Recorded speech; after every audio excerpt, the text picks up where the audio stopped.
Nous sommes réunis aujourd'hui pour lancer un programme, ce qu'on appelle le plan Nemeko. C'est un plan qu'on a mis en place depuis longtemps et qu'on va lancer tout à l'heure. On a commencé par le dépistage dimanche et hier. Aujourd'hui, on termine par le lancement de ce plan. Il y a 528 personnes qui ont été dépistées pour le diabète et l'hypertension artérielle. Le plan, l'objectif, c'est en général prendre en charge les diabétiques et les hypertendus en recrutant des personnes qui vont être indemnisées par la mairie pour suivre individuellement ces personnes hypertendues et diabétiques. Mais l'objectif spécifique, c'est de doter chaque personne hypertendue ou diabétique d'un appareil de contrôle.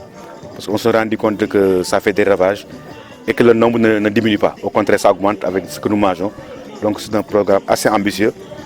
Ils seront ensuite dotés de matériel d'ambulance, mais aussi il y aura des formations avec les districts, des causeries pour sensibiliser les gens sur ces deux maladies. Le budget, c'est d'abord le salaire qui tourne vers 1 million. Ensuite, il y a la dotation en ambulance qui va tourner vers 5 millions.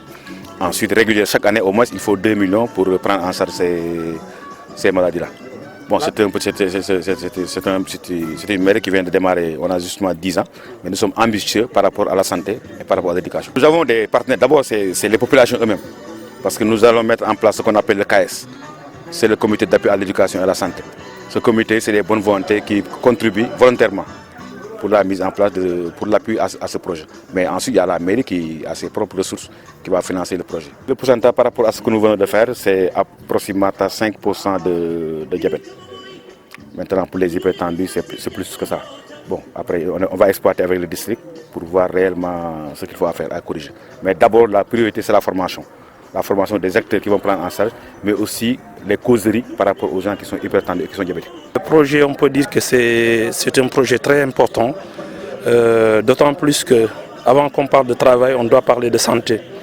Quand on a une autorité, en l'occurrence le maire, qui pense qu'on doit soutenir ceux qui sont malades, donc je pense que le projet là est très important, parce que si on fait des remarques, la plupart des gens qui sont malades, ils souffrent de diabète ou bien de maladies artérielles, l'hypertension. Donc si le maire décide, à travers son plan Nemeko, d'accompagner ces malades-là en faisant un dépistage pour voir ceux qui sont malades de cette maladie-là, de diabète, de la diabète et de l'hypertension, et les accompagner, recruter des gosses, les former, voir les malades, les trouver chez eux pour voir leur tension, je pense qu'il n'y a pas mieux que ça.